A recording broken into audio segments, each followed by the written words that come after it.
Okay, wild card entry ಅವ್ರಿಗೆ ಒಂದು plus point ಇರುತ್ತೆ. ಏನಂದ್ರೆ ಹೊರಗಡೆ ಎಪಿಸೋಡ್ ನೋಡಿರ್ತಾರೆ ಅಂಡ್ ಈ ಟೈಮ್ ಲೈವ್ ಕೂಡ ಇದೆ, ಸ್ವಲ್ಪ ಜಾಸ್ತಿನೇ ಕಂಟೆಂಟ್ ಸಿಕ್ಕಿರುತ್ತೆ.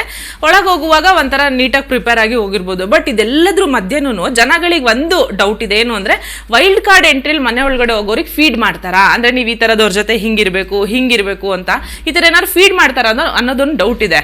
ನೀವೇನ್ ಹೇಳ್ತೀರಿ ಇದ್ರ ಬಗ್ಗೆ? ನೀವೇ ಕ್ವಶನ್ ಕೇಳಿದ್ರಿ, ಫೀಡ್ ಮಾಡ್ತಾರಾ? ಫೀಡ್ ಮಾಡಂಗಿದ್ರೆ ಈಗ ಅದಕ್ಕಿಂತ ಮುಂಚೆ ಒಂದು ಕ್ವಶನ್ ಕೇಳಿದ್ರಿ, ಹಿಂಗೆ ಆಗೋಯ್ತಾ ಅಂತ ಹೇಳಿ.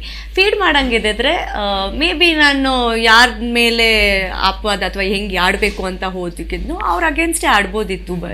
It's not a feed show. ಆಮೇಲೆ ಏನು ಆ ಥರ ಇಲ್ಲ. Show is a clean show actually.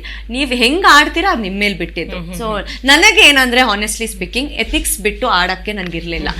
If you say you are wrong to me, ನಾನು ಅವ್ರಿಗೆ ರಾಂಗ್ ಅಂತಾನೆ ಕೊಡ್ತಾ ಇದ್ದೆ. ಅಂಥದ್ದು ಬಿಟ್ಟರೆ ನಾನೇ ಹೋಗಿ ಏನೋ ಇದು ಮಾಡಬೇಕು ಅನ್ನೋದು ಆಸೆ ನನಗಂತೂ ನಿಜವಾಗ್ಲೂ ಇರಲಿಲ್ಲ.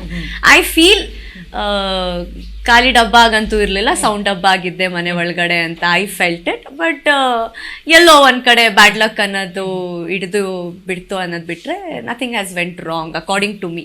ಐ ಪ್ಲೇಡ್ ವೆಲ್ ಅಂತ ಅನ್ಸುತ್ತೆ.